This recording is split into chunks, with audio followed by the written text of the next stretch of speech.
rich school bully made her father fire mine, so I ruined her life.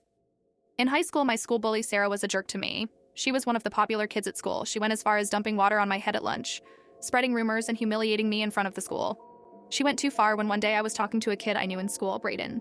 He was cute and charming, and one day when we were talking, she had a crush on him and said, "Are you serious?" Angrily, I asked her what was wrong, and she said, "You knew he was my crush, right?" in front of Brayden. I then said no, and she threw a tantrum. She then ended things off by saying, "You will regret this." For context, my dad was never wealthy. He worked hard for us, and Sarah's dad was one of the wealthiest people in our town. My dad worked for Sarah's dad's company. When I got home, my mom and dad were sobbing in the living room. I broke the silence by asking what's wrong, and she said, "Your father was let go from his job for no reason," she sadly said. "How are we going to pay the bills?" my dad said. I knew this was involving Sarah, so I quickly got to plotting my revenge. One day when I was at the fashion store, I saw Sarah go into the changing rooms.